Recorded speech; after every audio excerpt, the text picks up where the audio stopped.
안녕하세요. 오늘도 와주셔서 감사드리고요. 바로 사연 읽어보겠습니다. 저는 시집으로 늘 시어머니보다 더 어려운 사람이 두 사람의 형님이었어요. 둘째 형님은 기분 파인 편이라 되도록 기분을 잘 맞춰 드려야 하는 분이었어요. 하지만 그런 부분만 빼면 크게 부딪히는 곳은 없었죠.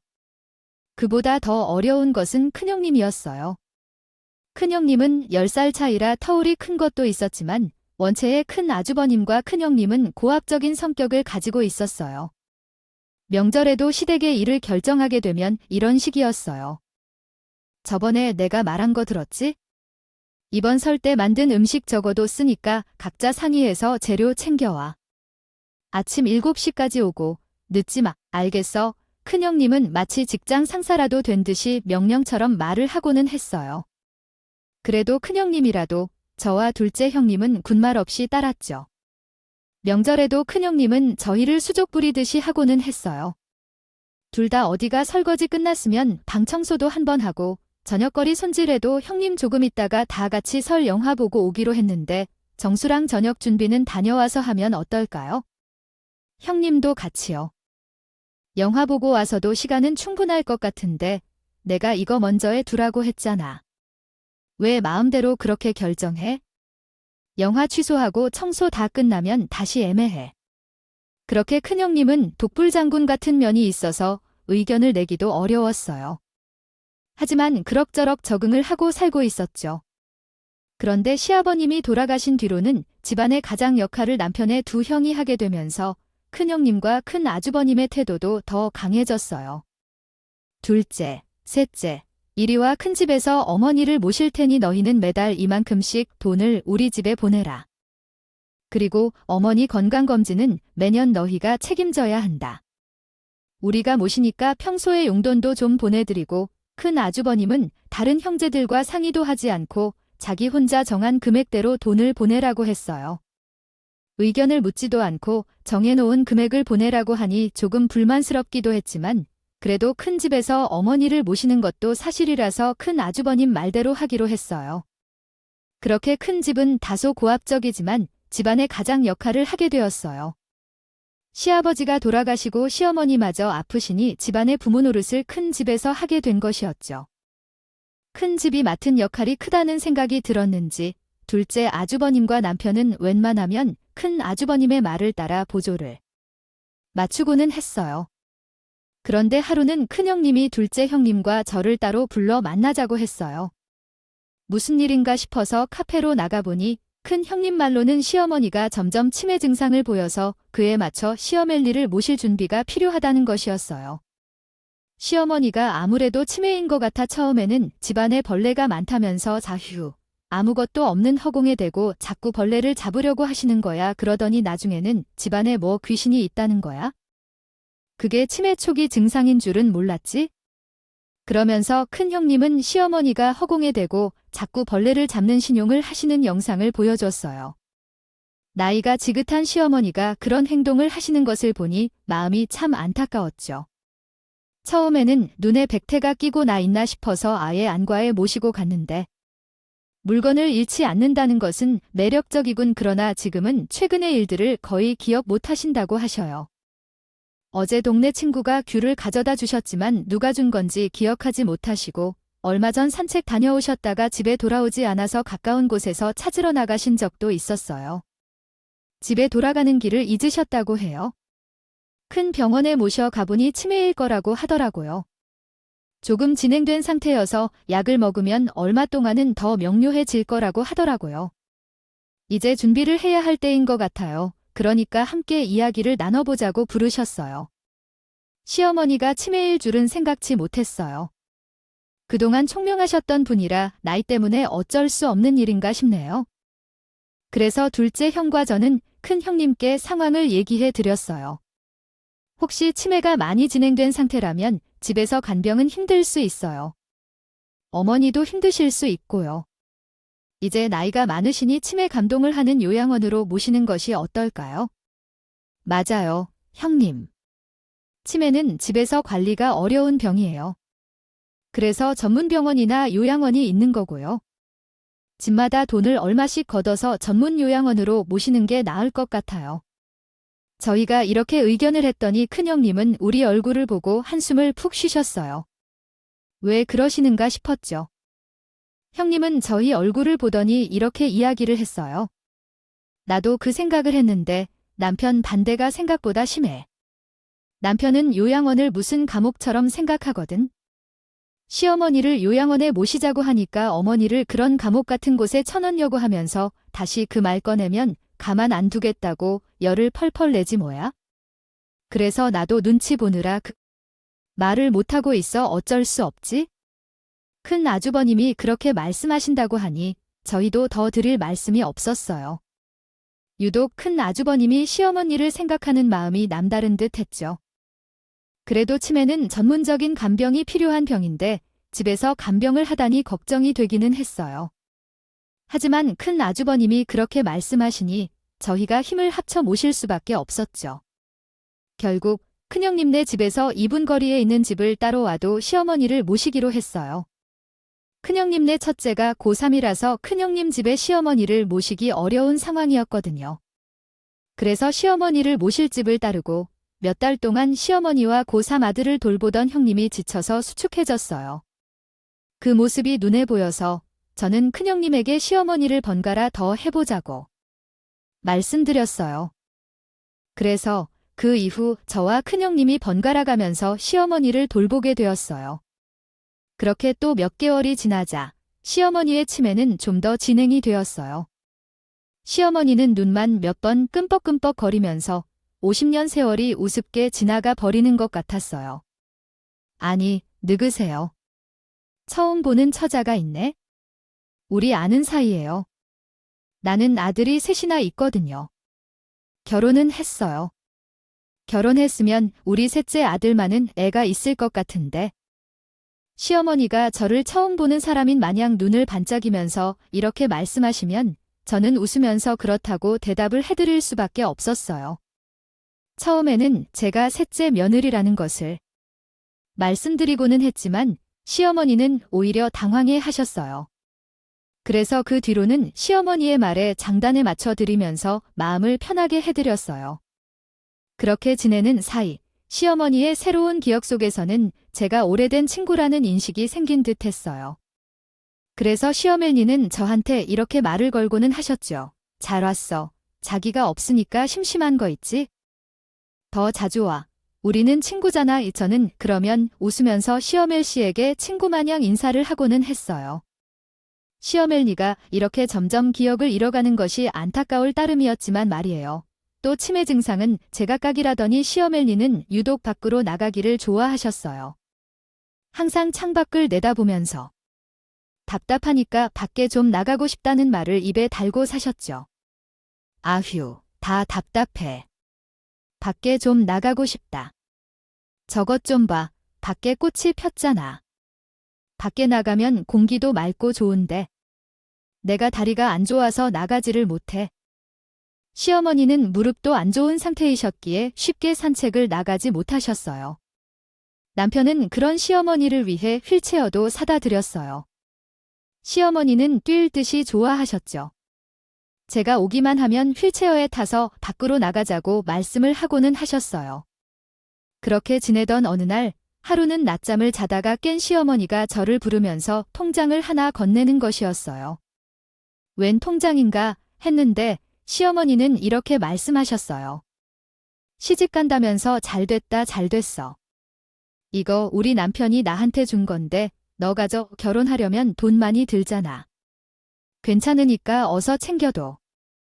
저는 그런 시어머니를 보고 웃으면서 일단 고맙다고 말씀해 드렸어요.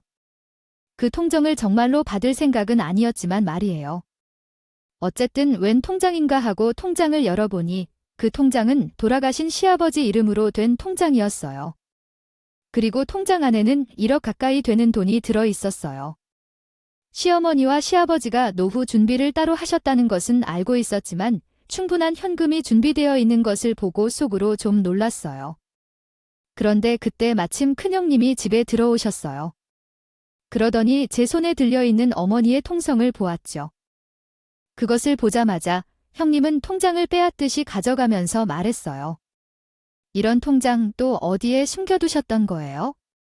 아, 이런 걸 아무한테나 이렇게 보여주시면 안 돼요. 조심하셔야죠.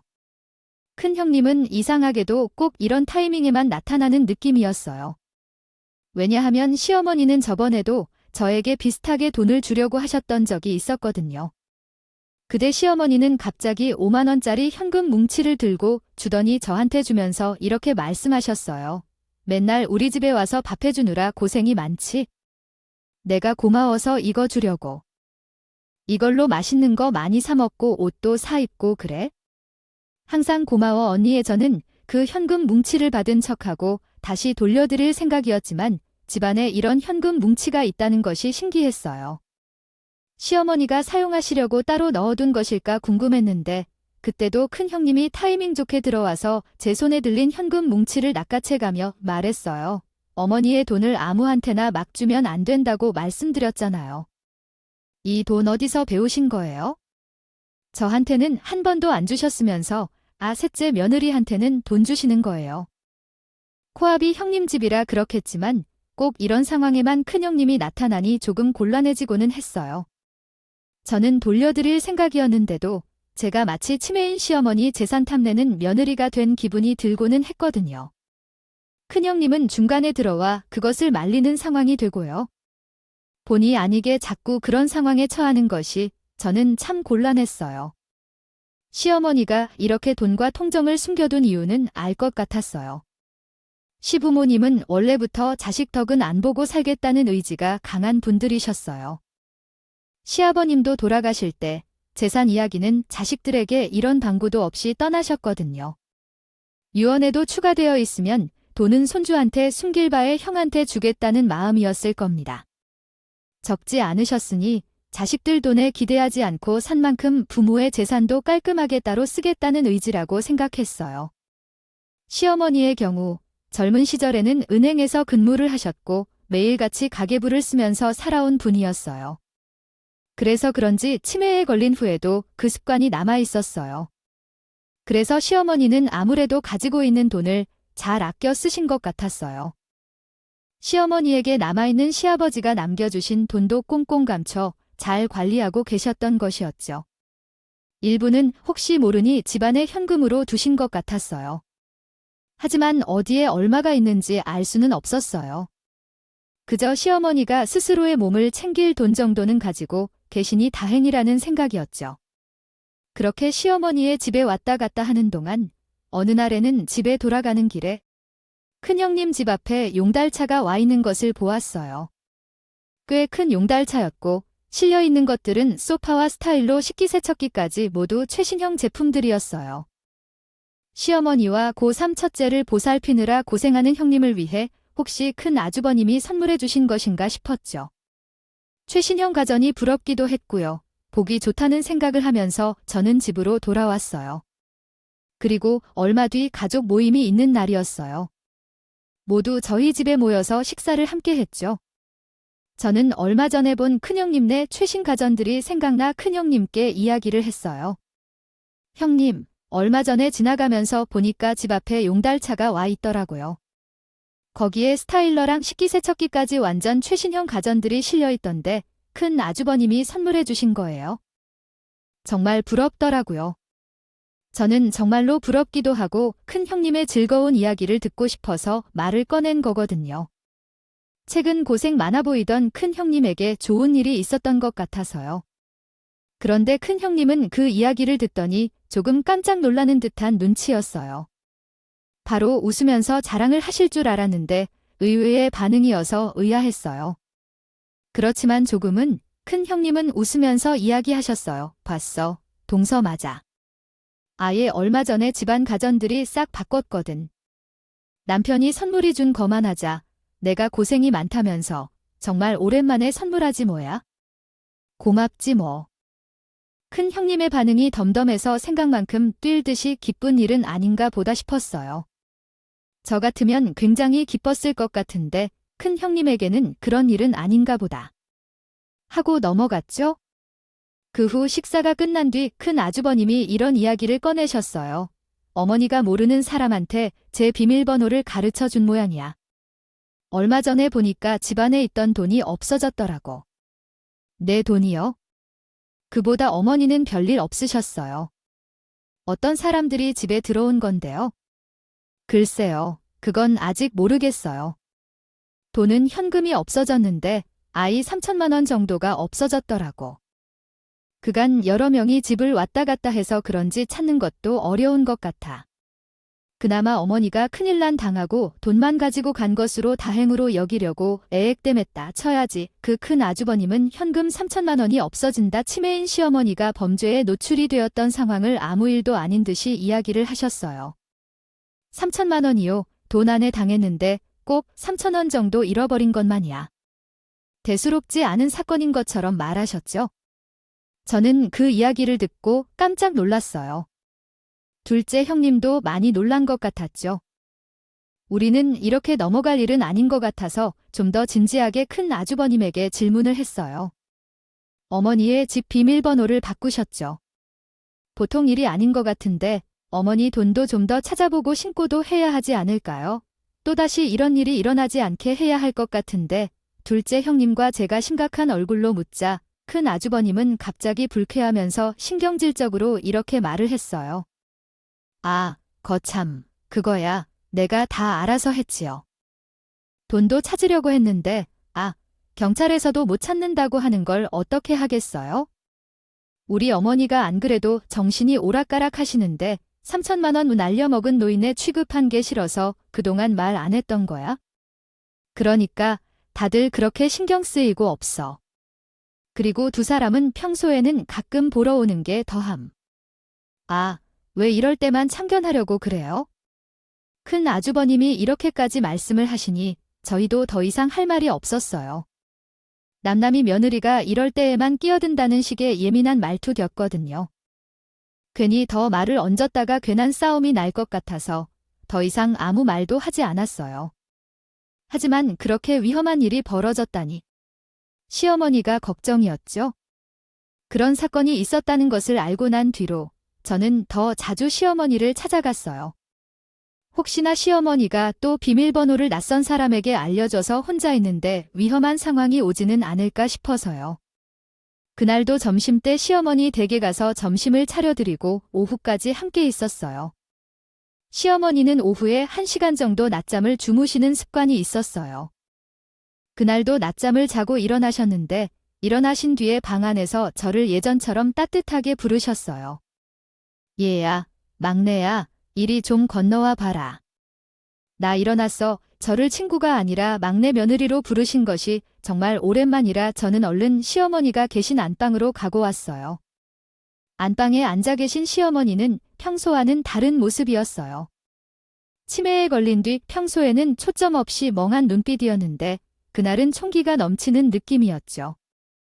저는 시어머니가 저를 정말 알아보시는 것인지 또는 정신이 멀쩡한 상태인지 의심스러워서 남편 이름부터 생일 등 몇 가지 질문을 건네보았어요. 어머니, 저 알아보시겠어요? 저희 남편의, 그러니까 어머니의 셋째 아들 이름이 뭐예요? 생일은요? 지금 어디에서 일하고 있는지 아세요? 제가 놀란 눈으로 이것저것 여쭤보자 시어머니는 웃으면서 제 질문에 다 대답을 하셨어요. 막힘없이 답변을 하는 시어머니를 보니 시어머니가 잠깐 제정신이 돌아왔다는 것을 알 수 있었죠. 그래, 내가 오랜만에 제정신이지 뭐니? 머리가 간만에 맑으니까 참 좋아. 내가 나 간호하느라 고생이 많지? 정말 고맙다. 아니에요, 어머니. 꼭 오늘처럼만 건강하시면 좋겠어요. 제 걱정은 하실 필요 없어요. 그렇게 서로 손을 꼭 붙들고 오랜만에 만난 듯이 인사를 나누었어요. 그러다가 시어머니는 갑자기 웃음을 거두시더니 무엇인가 생각이 난 것처럼 저를 덥석 붙들고 이렇게 말씀하시는 것이었어요. 얘야, 너 지금 이러고 있으면 안 돼. 그네한테 다 맡겼다가는 곧 길바닥이 다 죽어. 너희도 한 푼 못 받고 형제 연 끊기게 생겼어. 그러니까 빨리 여기서 다 나가야 해. 어머니가 말씀하시며 딸에게 설명했어요. 그게 무슨 말씀이세요? 갑자기 큰형님이 말씀을 하시는 거예요. 딸이 의아해하며 물었어요. 그래. 첫째 며느리 말이다. 그리고 첫째 아들 그놈들, 아주 못된 놈들이야. 내가 아주 마음이 너무 아파. 이렇게 배신감이 들 수가 없어 성의를 잃고 얘기한 어머니의 목소리엔 슬픔이 물씬 풍겨왔어요. 아 참, 휠체어. 휠체어에 카메라가 있어? 빨리 가져가야 해. 또 큰애가 올지도 몰라. 카메라 가져가 봐에 경솔하게 말씀한 어머니는 걱정스러운 표정으로 딸을 내보냈어요. 얼른 시어머니는 방 안에 놓여있던 휠체어를 가리키며 말씀하셨어요. 눈치를 보면서 누가 들어올지 모를 걱정을 표했죠. 눈치를 보시는 것 같았어요. 저는 그 말을 듣고 일단 시어머니 말씀대로 휠체어를 확인해 보았어요. 자세히 보니 휠체어에는 카메라가 달려 있었어요.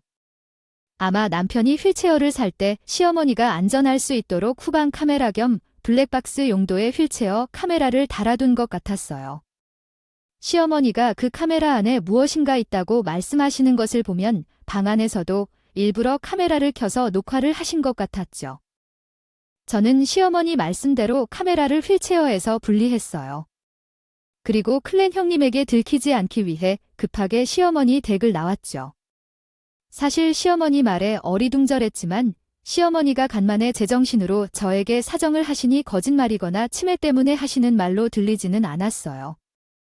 무엇인지는 몰라도 정말로 사정이 있구나 싶어서 그 길로 당장 휠체어 카메라 사설 업체까지 찾아갔어요. 제가 그런 기계를 잘 다루지 못했기 때문에 업체에 맡겨서 저장된 영상을 받아보았어요. 집으로 돌아와 영상을 보니 휠체어에 달려있던 것은 소리까지 녹음이 되는 카메라였어요. 이런 것이 있다면 집안의 마음대로 들락날락했다는 3천만 원을 훔쳐간 도둑도 잡을 수 있겠다는 생각이 들었죠. 어쨌든 무엇이 되었든 단서를 적어도 하나쯤은 찾을 수 있지 않을까 싶어서 긴 영상을 열심히도 보았어요. 영상을 보면서 시어머니가 하신 말씀을 생각해 보았는데 언뜻 이해가 되지를 않는 거예요. 카메라를 보라고 하셨다면 도둑이 집을 아직도 드나들고 있다는 뜻일까? 또 큰형님을 언급하신 것을 보면 큰형님이 시어머니를 잘 보살피지 못한다는 뜻일까? 머릿속에서 생각이 다 꼬였지만 일단 영상을 빠짐없이 천천히 보았어요. 그러던 와중에 큰 아주버님의 목소리가 카메라에서 들려왔어요. 카메라에 큰아주버님의 모습이 찍힌 것은 아니었지만 그 목소리는 분명 큰아주버님과 큰형님이 거실에서 대화를 하는 목소리였어요. 시어머니 댁에서 두 분이 이야기를 나누는 것이 똑똑히 녹음이 된 것이었죠. 저는 그 대화를 쭉 듣다가 경악을 했어요. 큰 아주버님의 고집불통 목소리와 큰형님이 감추고 있던 비밀까지 아주 생생히 다 들렸죠. 시어머니가 제게 돈이나 통장을 줄 때만 어디에선가 나타나 제지하던 큰형님의 비밀뿐만 아니라 그간 일어났던 일과 앞으로의 계획까지 카메라에 있던 영상으로 모든 것을 알게 되었어요. 저는 놀란 마음으로 그 길로 바로 남편과 둘째 형님을 찾아가서 이 모든 사태를 알렸어요. 남편과 둘째 형님, 그리고 둘째 아주버님은 이 모든 일이 사실이라는 것을 믿을 수 없어 했어요. 하지만 틀림없이 영상으로 증거가 남아 있었고 시어머니가 직접 건네준 영상이었기 때문에 믿을 수 없는 일을 믿게 되었죠. 충격이 이만저만이 아니었지만 우리는 시어머니를 위해 빠르게 조치를 취하기로 했어요. 그날 바로 늦은 새벽, 저희는 시어머니 댁으로 서둘러 갔어요. 잠든 시어머니를 남편이 둘러싸고 나왔고 미리 알아봐둔 지방 요양병원으로 함께 내려갔어요. 시어머니는 아직 제정신이셔서 그런지 많이 놀라지는 않으셨어요. 마치 야반도주 하듯이 시어머니를 안전한 요양병원에 모셨죠. 그리고 앞으로의 상황을 대비하기로 했어요. 정신이 돌아온 시어머니에게도 상황 설명을 드리고 이야기를 맞춰 두었죠. 그날 우리는 영상 속의 음성을 듣고 큰형님과 큰아주버님이 시어머니를 요양원에 보내지 않으려고 한 이유를 알게 되었어요. 두 사람은 사실은 한 통속이었어요. 큰형님 내외는 시어머니의 재산을 빼앗아 올 생각만 하고 있었던 것이었죠. 시어머니와 우리 앞에서는 효자 아들과 효부 며느리 행세를 했지만 뒤로는 돈만 탐했던 것이었어요. 3천만 원 현금을 낯선 사람에게 도둑 맞았다는 것도 전부 다 꾸며낸 짓이었어요. 여보, 이제 집안에 어머니 헌금 남은 거 없지? 아유, 어머니 짐 다 꼼꼼히 찾아봤어. 장롱 속은 걸어왔어. 다 찾아봤지? 자칫 찾아봤는데, 현금은 그 3천만 원이 전부야. 아쉽지만 어쩔 수 없지? 그 돈으로 소파랑 스타일러랑 싹 바꿨으니 재미 좀 봤어. 이제 어머니, 남은 재산 모두 있다고 했지? 통장에 있는 거랑 지방에 땅 좀 샀다는 거 있잖아. 다 쓰러져가는 마당 딸린 주택 같은 거 하나 있고, 그거랑 보험도 있잖아. 적립식이랑 연금. 그거 또 애자하면 금액이 꽤 될걸. 그런가. 어차피 이제 최정신도 아닌 노인네. 어디가 보호자로 해서 대리해지 신청하면 되니까 이런 대화를 다 듣고 있는데 정말 탄식밖에 안 나왔어요. 또 이렇게 무시무시한 사람들이 착한 가면을 쓰고 행세했다는 것을 생각하면 온몸에 소름이 끼쳤죠. 우리 앞에서는 시어머니를 엄청나게 아끼는 척하더니 자기들 입으로 제정신이 아닌 노인의 최선은 얼마나 있나 등등 말하는 것이 충격적이었어요. 그런데 우리가 이렇게 재산 다 빼가고 나면 다른 형제들이 눈치채는 거 아니야? 아니면 어머니가 가끔 정신이 돌아오시던데 그때 이야기하면 어떡해? 그럴 일 없어? 저 양반 완전히 정신 나갔어. 치매 중기도 지났잖아.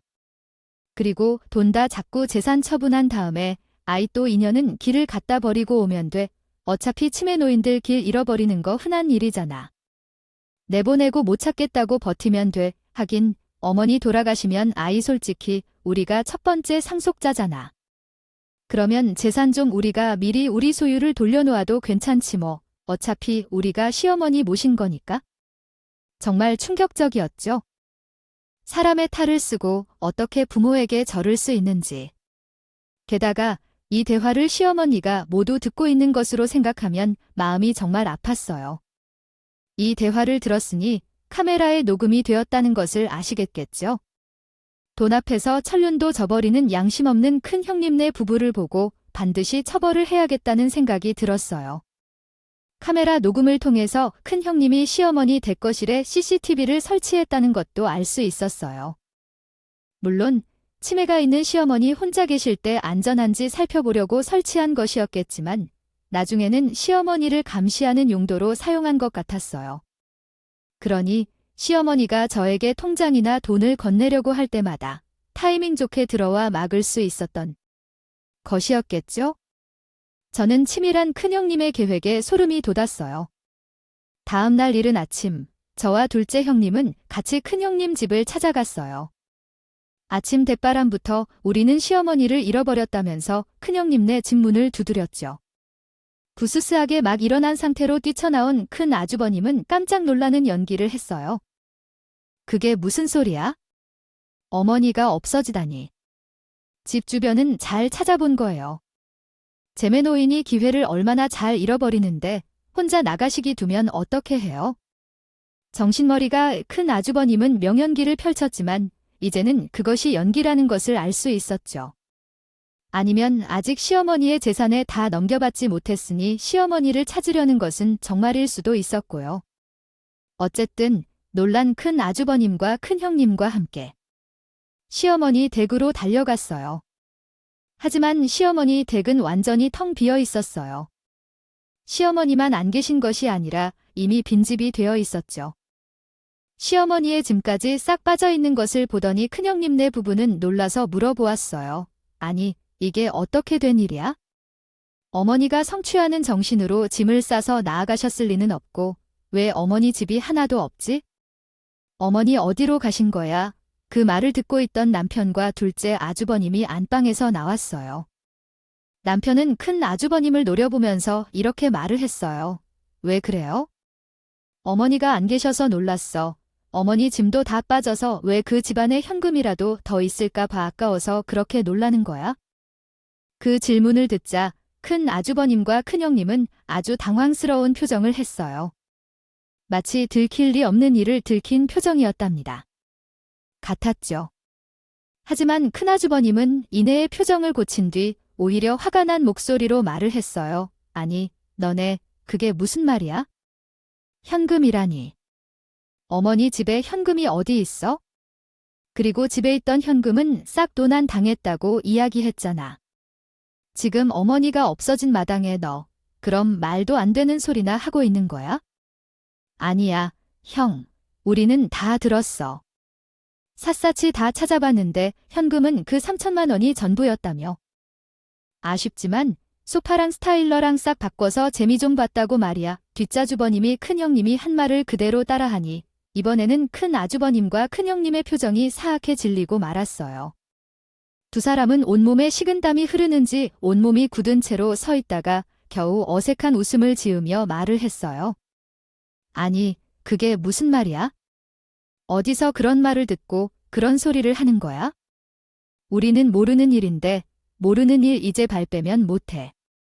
아버지 통장에 있는 1억이랑 지방에 땅 좀 사두신 거 그다 쓰러져가는 마당 달린 주체. 아, 거기에 어머니 앞으로 되어 있는 적립식이랑 연금보험 그거 전부 다 꾸을 것 하려고 한 거잖아. 우리가 모를 줄 알아? 그리고 둘째, 아주버님은 핸드폰에 담아두었던 휠체어 카메라 녹음 영상을 틀었어요.